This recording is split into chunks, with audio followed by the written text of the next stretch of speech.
जिन्नात एक ऐसा मौजू है कि जिन पर हजरत इंसान हमेशा तजस्सुस का शिकार रहा है।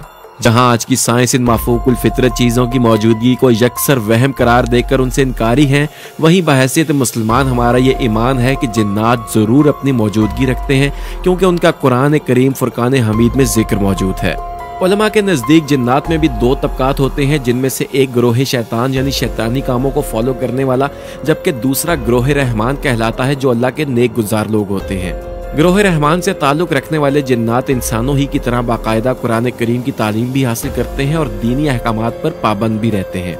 व्लॉग की आज की वीडियो में एक ऐसी ही मखलूक का वाक़या बयान किया जाएगा जिसने लाहौर के एक बड़े दीनी मदरसे में कुरान पाक की तालीम हासिल की और आखिर तक किसी के वहमो गुमान में भी न था कि वो जिन्नाती मखलूक है, लेकिन फिर उसकी बेख्याली में एक जरा सी गलती ने उसका राज अफशा कर दिया। लेकिन दोस्तों, इससे पेशतर के इस पुरअसरार और हैरतनाकियों से भरपूर दास्तान का बाकायदा आगाज करें, आपको एक याद दहानी करवानी है कि अगर अभी तक आपने हमारा चैनल सब्सक्राइब नहीं किया तो आप रेड बटन पर क्लिक करके और बेल आइकॉन को प्रेस करके व्लॉग के सब्सक्राइबर बनना मत भूलिए, ताकि ऐसी मालूमाती वीडियोस आपको बर वक्त मिलती रहें। दोस्तों, इस बात का इंकिशाफ लाहौर के बड़े दीनी मदरसा जामिया अशरफिया से फारिगुल तहसील मियाँ अशरफ ने रोजनामा डेली पाकिस्तान की एक रिपोर्ट में किया। मियाँ अशरफ ने बताया कि उन्होंने जामिया अशरफिया में हजरत मौलाना उबैदुल्लाह से दीन की तालीम हासिल की थी और दौरान तालीम उन्होंने कई लोगों से ये सुन रखा था कि जिन्नात भी उनके उस्ताद मोहतरम के शागिर्द हैं। वह इस बात का तो यकीन रखते हैं कि जिन्नात का जिक्र कुरान पाक में मौजूद है और ये मखलूक भी इंसानों ही की तरह खाती पीती और इबादत करती है और उनकी भी माशरती और आइली जिंदगी है। मियाँ अशरफ कहते हैं कि मेरी भी जिन्नात को देखने की तमन्ना थी और कई दोस्तों से इसका जिक्र भी किया, लेकिन हर कोई इस मसले पर खामोशी इख्तियार करने का मशवरा देता था। एक रोज़ हमारे एक उस्ताद ने, जो हम पर बहुत शफकत फरमाते थे, उन्होंने मेरा ज़ौक़ देखकर मुझे कहा कि मियाँ अशरफ, बात ऐसी है कि जब से उस्ताद मोहतरम ने हुक्म फरमाया है, अब जिन्नात तालिबे इल्म ज़ाहिर होकर क्लास में नहीं बैठते, और अगर कोई इंसानों की तरह हम में मौजूद होता है तो उसे अपनी जिन्नाती जिबिल्लत को हर सूरत में काबू रखने की हिदायत की जाती है। मियाँ अशरफ बताते हैं कि जब मैंने अपने उस्ताद मोहतरम से जिन्नात पर जाहिर होने की पाबंदी की वजह दरियाफ्त की तो उन्होंने वो वाक़या भी सुना दिया, जिसके बाद जिन्नात को ज़ाहिरी तौर पर तालिबे इल्मों के साथ बैठकर पढ़ने से मना कर दिया गया था। उन्होंने बताया कि एक रोज़ हम अपने उस्ताद मोहतरम के पास मौजूद थे और उस वक्त 10-12 तालिबे इल्म वहाँ पर तहसील इल्म कर रहे थे। दरअसल उस रोज़ उस्ताद मोहतरम की तबीयत ख़राब थी और वो आराम फरमा रहे थे। मौसम शदीद गर्मी का था, लेकिन उस रोज़ बारिश की वजह से गर्मी का जोर कम हो गया था। अचानक उस्ताद मोहतरम हजरत मुफ्ती उबैदुल्लाह ने एक तालिबे इल्म से कहा कि वो पंखा बंद कर दे। तालिबे इल्म ने आपका हुक्म सुनते ही जी हुजूर कहा और फिर उसने बैठे बैठे ही अपना हाथ स्विच बोर्ड की तरफ बढ़ाया, जो उससे 10 फुट दूर दीवार पर 4 फुट ऊंचा लगा हुआ था।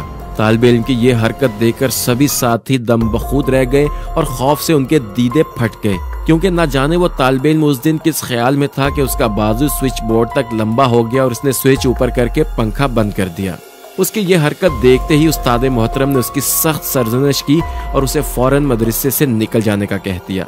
उस रोज़ हम पर इंकिशाफ हुआ कि वो तालिब इल्म जिन्नात में से था और उस जैसे कई जिन्नात हमारे साथ मदरसे में कुरान और हदीस की तालीम हासिल किया करते थे।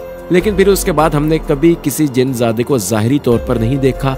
अलबत्ता कभी कभार उस्ताद मोहतरम से बातचीत करते हुए कहीं सरगोशियों में उनकी आवाज़ें सुनाई देती थी, जैसे कोई निहायत ही धीमे लहजे में गुफ्तगू कर रहा हो।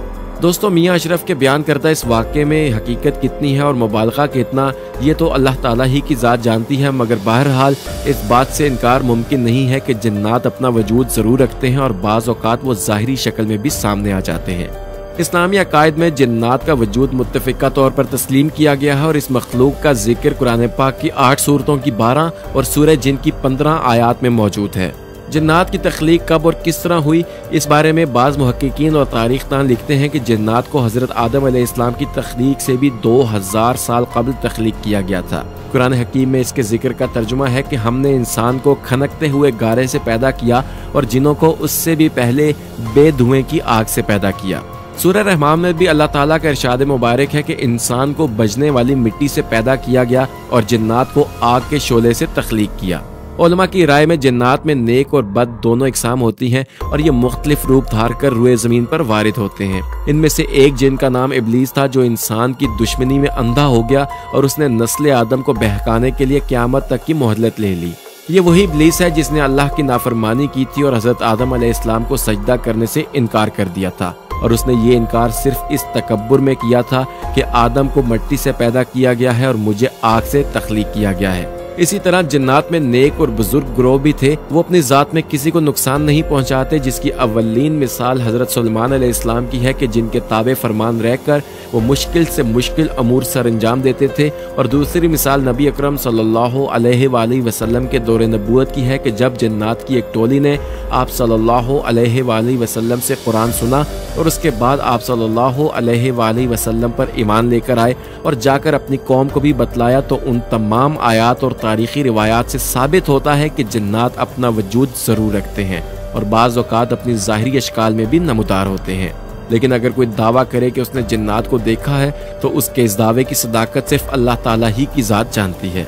दोस्तों, हम उम्मीद रखते हैं कि आपको हमारी आज की वीडियो पसंद आई होगी और अगर आप ऐसे ही मालूमाती वीडियोस मुस्तकबिल में भी हासिल करना चाहते हैं तो रेड बटन पर क्लिक करके और बेल आइकॉन को प्रेस करके वीलॉग के सब्सक्राइबर बनना मत भूलिए। बहुत जल्द किसी और सेशन में आपसे दोबारा मुलाकात होगी। अपना और इर्द गिर्द के लोगों का ख्याल रखिए और वीलॉग के साथ जुड़े रहिए।